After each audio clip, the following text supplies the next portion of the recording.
So the reason I need to upgrade is because I got these two lithium iron phosphate batteries, and I plan to solar charge them in case I don't have any grid power.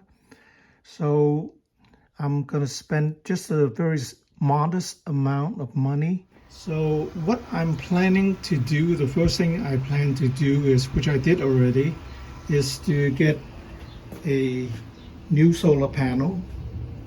This is the Renogy solar panel, and it's 100 watts. I have it mounted outside already. So this is the Renogy solar panel. This is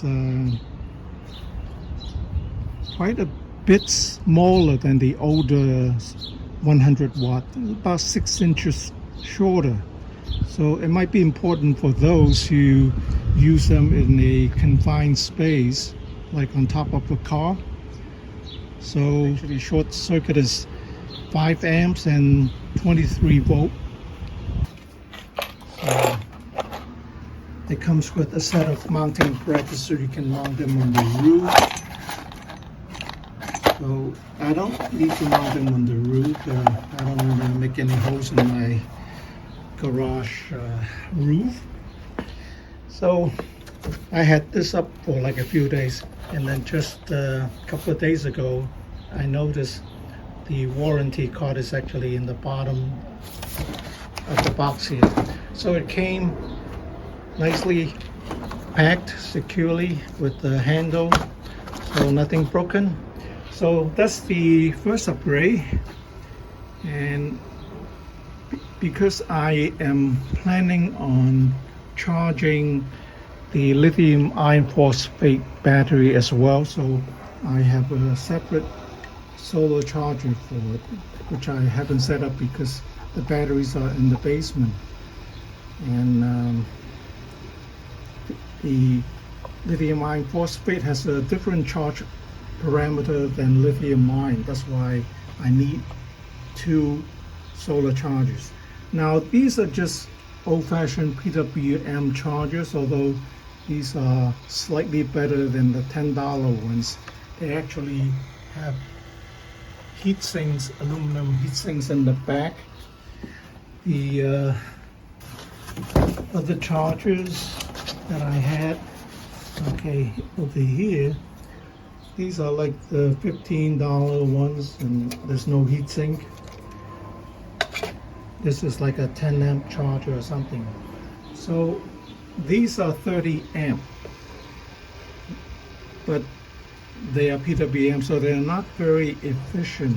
So what I plan to do is to spend $10 on buying a buck converter, a 20 amp buck converter, so I can lower the voltage when it comes in from 20 volt to maybe about 14 volt, and that should raise the amps when the solar panels are charging these batteries, because I have an additional 2 batteries, so I would be charging one set with one controller and another set with another controller. So that's why I needed the extra solar panel. It still won't be the same as the MPPT, but I'm not spending $200 either to buy a MPPT solar charge controller that I don't think I really need, because this is just for backup. This is not for use day in, day out. And then in order to make the system work well, it works fairly well now. It can run my rice cooker, which is about 450 watts, no problem. And it can run a compressor like this. So I had it plugged in. So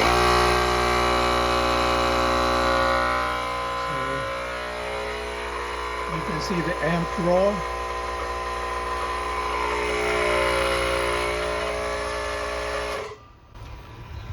So when the compressor is running, it's actually pulling power from the solar panel.